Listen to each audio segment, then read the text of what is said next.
What is going on, guys? Welcome back to CpyNews, and we have more news stories for you today, and we are starting off with Xbox Digital Showcase from the Tokyo Game Show. So yeah, right now Tokyo Game Show is going on in Japan, and Microsoft's there, and they've done a massive digital broadcast where they showed some stuff off, and we're gonna go through the games that they showed off because that's the main news from this. And we are starting off with titles from Xbox Game Studios and Bethesda, and the first one is Forza Motorsport, where they have a little trailer of one of the tracks, so we're gonna watch that now. And I'm gonna mute it because there is some copyrighted music in there, I'm pretty sure. But this is it.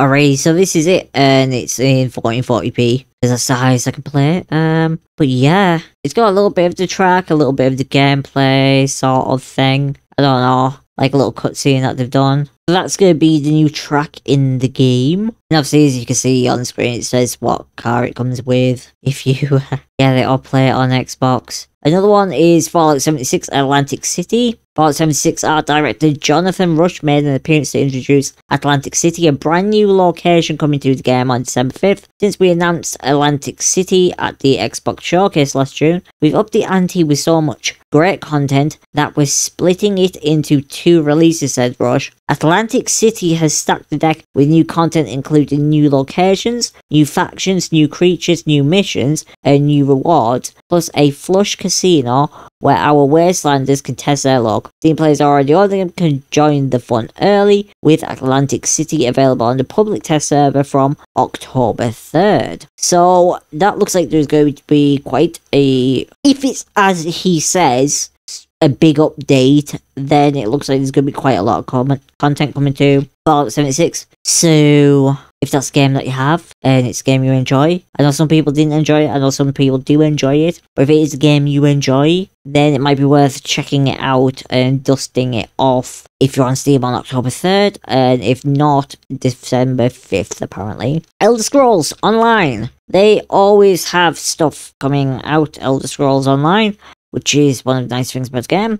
ZeniMax Online Studios is excited to share that The Elder Scrolls Online will launch in Japan on Xbox consoles, along with full localization in Japanese on November 15th, 2023. During the segment, ESO Creative Director Rich Lambert also highlighted the new content recently released in the Necrom chapter, which console players will be able to play locally this November. So yeah, more content coming to Elder Scrolls Online. I haven't played Elder Scrolls Online in a long time, and I really should get back to it. And then we get into the part where it's games for partners. Ace Attorney Trilogy, that is coming. So the Ace Attorney series is one of the most beloved visual novels. I think that we all know that. Phoenix Wright Ace Attorney Trilogy is now coming to Xbox Game Pass and PC Game Pass on September 26th. And that's not all. Apollo Justice Ace Attorney Trilogy, comprising 3 more games featuring a new protagonist, will also arrive for Xbox Series XS, Xbox One, and Windows PC in early 2024. So there is a lot of Ace of Attorney stuff that is coming to the consoles and PC and Games Pass in general. I do like a visual novel, and I have watched people play this.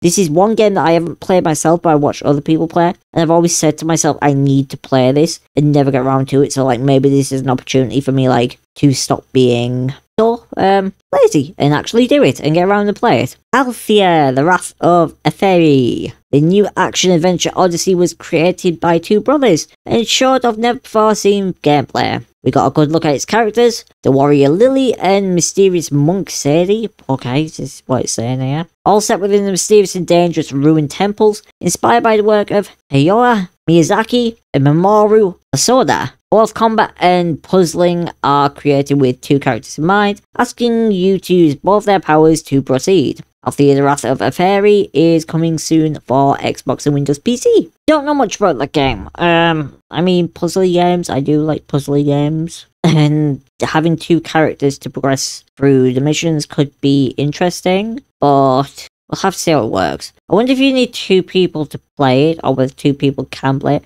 and one can control each character, or whether it's a single player game. Rolling both. Eluding Chronicle 100 Heroes, this spiritual successor to the beloved Sequordon series will arrive on Xbox consoles with Xbox Games Pass on April 23rd, 2014. Okay? Apparently there was a new trailer and it's a mix of pixel art and 3D visuals, multi-hero turn-based combat, and a story told on a truly epic scale. I mean, that sounds cool. Exoprimal, Capcom's Mad Cap Dinosaur Slaying online multiplayer game. Oh, I think I know this game. I think I tried it. So apparently there's a new ocean platform map, a new escape final mission, new drawn edge strike rigs, some truly outlandish new costumes and more. And apparently there's a most anticipated crossover with Street Fighter 6. With exosuit skins, animations based on Ryu, Wheel, and Chun-Li. So yeah, and that's coming on October 18th. Exoprimal Season 2. So we have another game here called Hotel Barcelona, and we'll read the blurb in a bit. Well, actually, we'll read the blurb first, then I'll show you the trailer. Actually, I'm going to read the blurb now, but I will overlay the trailer in editing, because wizardry. Enjoy the wizardry. Hotel Barcelona is the long-awaited collaboration between games design legends Swery65 and Suda51, and our Xbox Digital Broadcast brought us a never-before-seen gameplay trailer from the self-styled 2.5D slasher film parodic action game.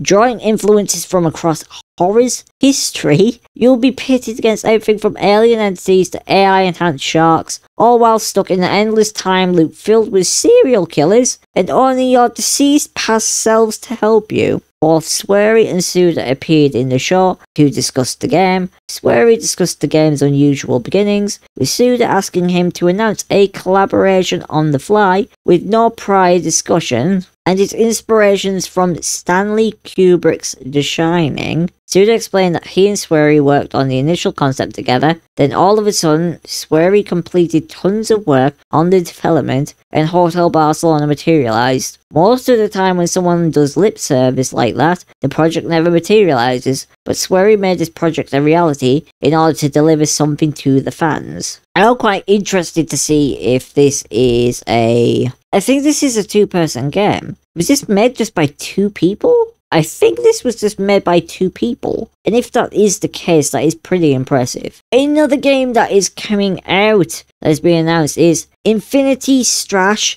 Dragon Quest The Adventure of Dai, inspired by the popular manga and anime series. And we saw a new story trailer that introduced many of its characters, and it's coming to Xbox Series XS and Windows PC on September 8th. Now this next one might get people quite excited. Like a Dragon Gaiden, The Man Who Erased His Name, and Like a Dragon Ishin are coming to Xbox Games Pass. Head of Ryu ga Gotoku, Masayoshi Yokoyama, made a special appearance with some exciting news. Like a Dragon Gaiden, The Man Who Erased His Name, and Like a Dragon Ishin will be joining Xbox Games Pass, with the former joining on its day of release. Like a Dragon Gaiden, The Man Who Erased His Name tells the story of once legendary Yakuza Kazuma Kiryu, a man who faked his own death and abandoned his name for the sake of protecting his family under the codename Yoru. Kiryu embarks on a gripping action narrative with bone-shattering combat that sets the stage for the next installment of the series. Like a Dragon Infinite Wealth, launching January 26th, 2024, Like a Dragon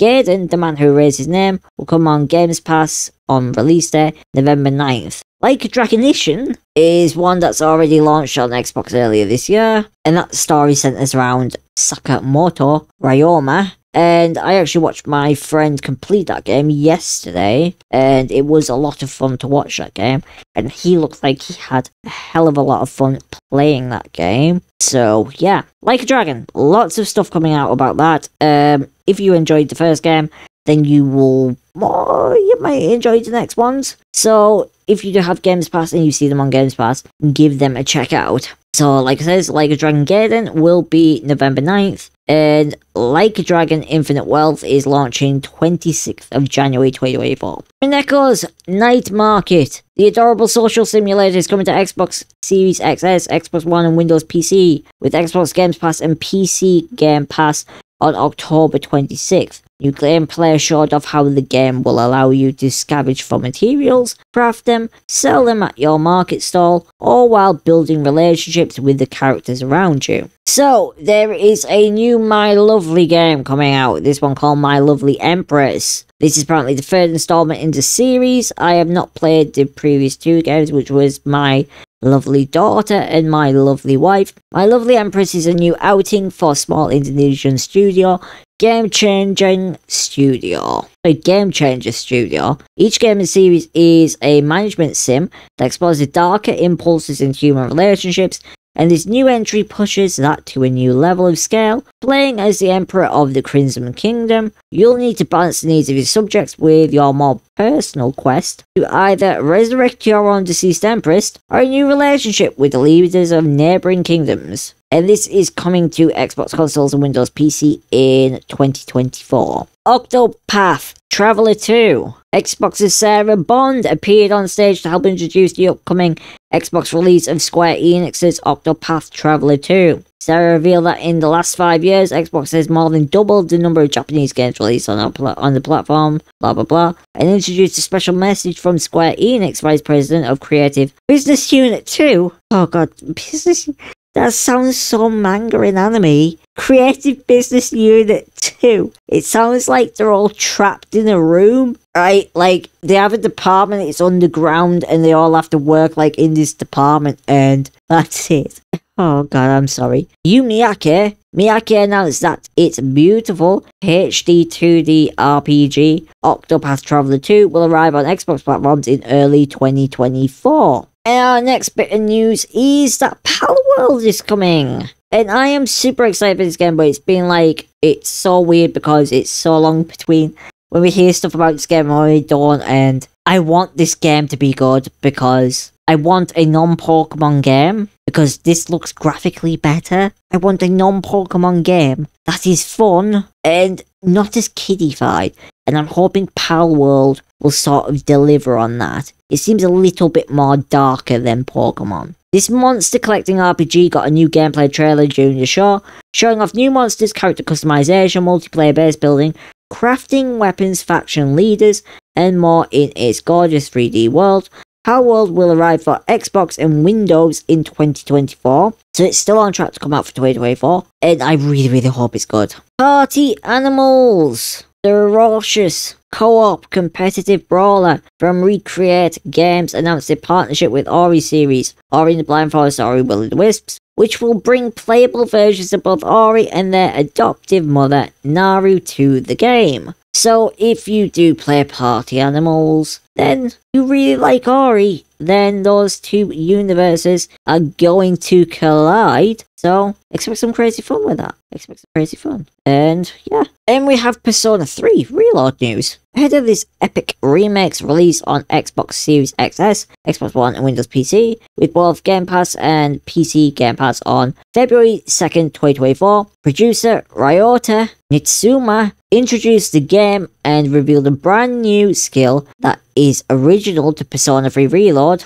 Surgy is a flashy ultimate attack that Nitsuma calls a trump card for your battles, meaning there is plenty that's new and exciting for past players and newcomers alike. And as well as that, we have Persona 5 Tactica, the upcoming turn-based tactical take on the critically acclaimed Persona 5, showed off new gameplay and revealed its new quest system. Producer Atsushi Nomura explained that quests are special stages, set aside from the main story, that come with unique clear conditions, but offer sizable rewards. Taking on a quest might mean having to beat an enemy in a single turn or puzzle-style levels involving maneuvering bombs around a stage. But in return, you can earn entirely new personas to use or high-level skills. Persona 5 Tactica will be released on Xbox Series XS, Xbox One and Windows PC, and will be coming to Games Pass and PC Games Pass on November 17th, 2023. There is a PUBG Battlegrounds update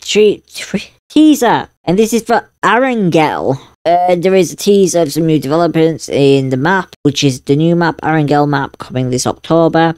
The trailer promises more dynamic and mysterious gameplay, and we got a quick look at a hidden subterranean doorway opening before the teaser ended. So yeah, there's apparently going to be more details on that, and stuff coming out all the time. So yeah, I mean, I don't know anyone who, I guess people still play PUBG, but I don't know anyone in my personal friends circle that plays PUBG. Most of them are all Fortnite addicts, apparently. Wolong, fallen dynasty, conqueror of Jiangdong, arriving on September 27th, Conqueror of Jiangdong is the second of 3 DLC expansions coming to Wolong Fallen Dynasty. A new trailer teased its action-packed storyline and also gave us a glimpse of new weapon types, enemies, and bosses. We also learned that a crossover with Lies of P will bring 2 new weapons to Wolong on September 27th as well. So that was a lot of Xbox news. I know that was a lot of Xbox news, but I wanted to cover that. But we're not quite done with Xbox news yet. So we obviously know that the Xbox leaks came out, and with that, we got some interesting news.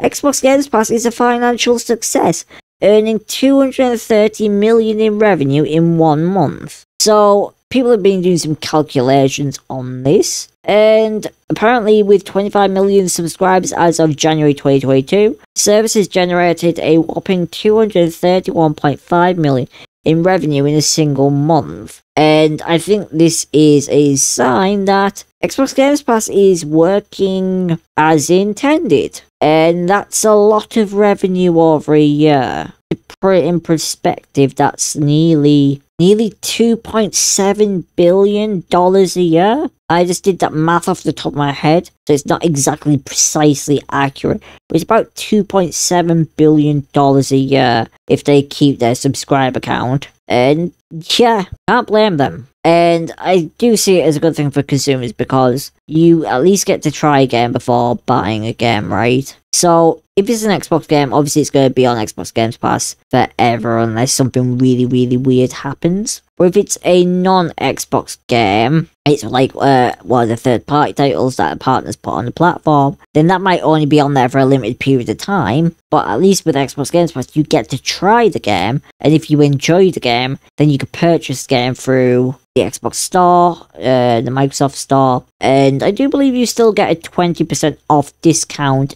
if you have Games Pass and buy games through that way, right? So potentially you could save yourself some money that way. So I don't see it as a bad thing, and I think as long as they don't start increasing prices to be ridiculous, because that would really, really cause issues. If they don't do that, if they keep prices reasonable and fair, I think like the way the prices are now, like don't go any higher. Keep them the way they are, and this will be successful and do well and everything like that. But moving back to the Tokyo Game Show, apparently whilst there, this was obviously in Shiba, Japan, where it was taking place in the Makuhari Messe Convention Center in Chiba for the first time, you know, because there was restrictions in Japan and travel was limited and stuff, and gatherings were limited. Now they have all these people coming in. They've got the Tokyo Game Show, right? A record 787 exhibitors from over 40 countries and regions are participating, and some of the events are online as well. And Taiwan's Asus exhibited its new ROG Ally, and Intel was there as well, and they were showing off hardware. And the Intel Corp, you know, had its latest PCs and stuff, and they had an interesting thing to say. An increasing number of people started playing video games on PCs during the pandemic because many game consoles were not widely available due to a chip shortage, said Shoko Ueno, marketing director at Intel's Japanese unit. The market is expanding, and that's kind of the sentiment there, is that the market for PC gaming in Japan in general is starting to expand, because previously it wasn't that popular, but now a lot more people are starting to look into it as a viable solution, either because they couldn't get hold of a console or because they genuinely really want to get into PC gaming because they feel it's better for them. And we're moving on to our next story, which comes from Ubisoft, and this is an update to a story that we did yesterday, I think it was yesterday, and that was where we were talking about the upcoming Assassin's Creed Mirage and what it would have at launch. And apparently things have changed, because initially it said that the game was optimized for Intel Arc GPUs and would have XeSS, Intel's version of super sampling, and it had no mention of DLSS or AMD FSR.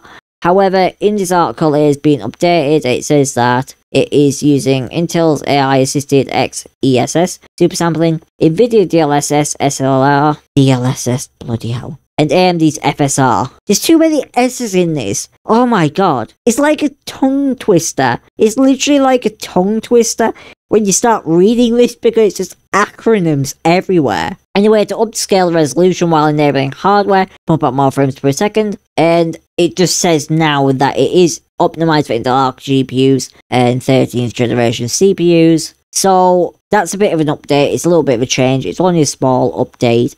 It doesn't really change the overall story, but that does mean that if you have a RTX card or a AMD's card, right, or even an old card like a GTX or something, you can use FSR, you can still get some benefit out of it, and no matter what card or platform you're on, you're going to have some way of using some form of, you know, super sampling, upscaling, frame generation of some kind. You're going to be able to boost your FPS, you're going to be able to deal with this. It doesn't say what versions of these are, but there is something else, because I was wondering yesterday, oh well, what resolutions are they targeting for their presets and what do you need? And they've actually updated that as well. It now actually tells you what they tested it on. So, PC specifications all require DX12, 1080p, low preset, 30 FPS. It's saying you need an i7 4790K, a Ryzen 5 1600, an Intel Arc A380 6GB or a 1066GB, or a RX 5 74GB. For the high preset, they recommend a i7 8700K or an i5 3600, A7 58GB, a GTX 1660 Ti 6GB, or an AMD RX 5600 XT 6GB, and 16 gigs of RAM, and at least 40 gigs of SSD storage. Now for 1440p, high preset, they recommend an i7 9700K or a Ryzen 7 3700X, an A7 70 8GB, an RTX 2070 8GB, or an RX 5700 XT 8GB, and 16 gigs of RAM again. And for 4K, they recommend an i5 116000K, Ryzen 5 5600X, an RTX 3080 10GB, and an RX 6900 XT 16GB, and still 16 gigs of dual channel memory, and 40GB SSD storage. So the specs aren't too bad. The only one that I'm a bit confused about is the 1080p high and low. I feel like they're being more conservative on that. The low preset, you'll definitely have to play on low if you're using 8 gigs of RAM, right? But I feel like there's a little bit more middle ground here, and people will probably hit 60 a little bit easier than this indicates, at least. But that's the updates for Ubisoft stuff, and yeah, Assassin's Creed Mirage is coming out. It will have all the super sampling options for all the cards, so don't worry about what was initially thought to have happened. But we do have more news about Embracer Group, which we talked about yesterday when we talked about Beamdog laying people off. Well, it gets worse. So, months after declaring Tomb Raider unaffected by layoffs, Tomb Raider dev hit with wave of layoffs.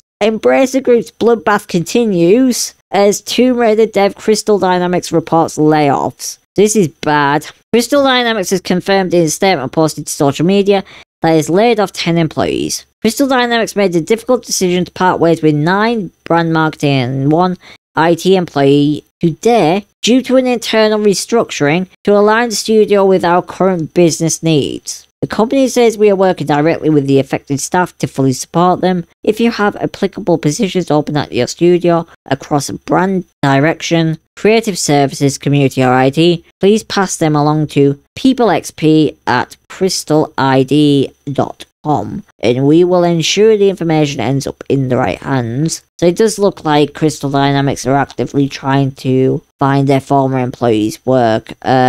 This is the original story, and the developer Crystal Dynamics has suffered a wave of layoffs just months after insisting that the ongoing staff hemorrhage at parent company Embracer Group wouldn't affect the new Tomb Raider game. And this is bad. All the studio's collaboration with the initiative on the Perfect Dark reboot. Several Crystal Dynamics employees confirmed the layoffs on social media today. It's mainly marketing and branding folks that have seemed to have drawn a short straw. The exact scope of the redundancies remain uncertain. Well, obviously we've just read that. Senior community and social media manager Nahane adds there isn't an easy way to say this, so to rip the band-aid off, because while I'm still processing, life unfortunately does not pause. After 3.5 years at Crystal Dynamics, I was laid off today, and his updates on other platforms like LinkedIn show several other members blah blah blah. The affected members of Crystal Dynamics are only the latest to be hurled out by Embracer in order to help keep its ship above water. The company's restructuring, you'll recall, followed a failed $2 billion deal with Saudi Arabia, and has since seen the shuttering of 30-year-old Saints Row developer Volition, and obviously the layoffs of various studios, pawning of Gearbox. This is bad. So in a June statement, Embracer CEO Lars Wingefors noted that Embracer currently engages close to 75,000 people. While that number will be low by the end of the year, he can't give a number of how many it's going to be. And I really feel bad about this for people who are losing their jobs over this. And again, what I'm going to say is, where was the FTC when Embracer started buying up dozens of studios all over the place, big names in the industry, and now we're getting layoffs left, right and centre, we're getting games cancelled. It's just a decimation of sectors of the industry, of studios that have been in business for decades, and of beloved franchises, right? Like Tomb Raider, there was meant to be another game. How is this going to affect the outcome of that? And the Perfect Dark reboot as well. And we have another story, which is our final one of today. And this one comes directly from EA. And that is that Criterion Games joins EA Entertainment.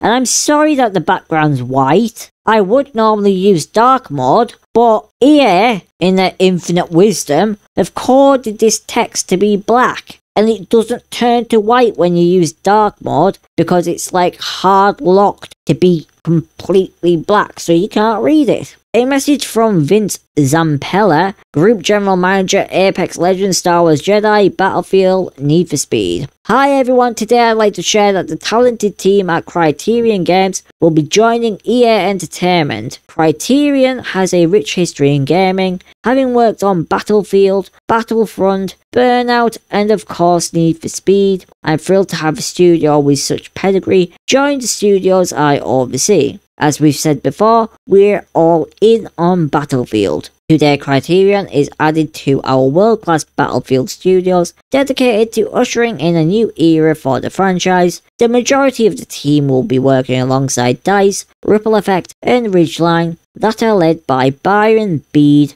GM of Battlefield. Criterion's experience with Battlefield, our technology, and building engaging experiences will have an immediate positive impact as we continue to work on Battlefield 2042. Okay, I'm fine. And as we continue pre-production on a connected Battlefield universe, there is no better studio to join us on this journey, and I couldn't be more excited. Oh god, if I worked at Criterion, I would not be excited to be bundled in with Battlefield 2042. We will also continue on what's next for Need for Speed. Many of you might be familiar with my history in games, having worked with extremely talented teams on Apex Legends, Titanfall, and Star Wars Jedi here at Electronic Arts, but you might not know I have a passion for cars, which also makes Criterion a perfect match for me to explore another genre in gaming that I love. I'm really looking forward to working with the core group as we shape what's next for the franchise. Join me in welcoming Criterion to the team. Thanks, Vince. And hopefully Criterion have a better time with EA than BioWare did. Oh, and speaking of that, BioWare recently laid off their senior writing staff. Oh god. It gets more depressing the more you read the news, doesn't it? But anyways guys, this is it for the video. Like, comment, share and subscribe. I'll see you guys in the next one. Let me know what you thought about all today's stories down below. And thanks for watching. And I know this one was a longer one than usual. And if you got to the end, let me know down below. Peace out guys.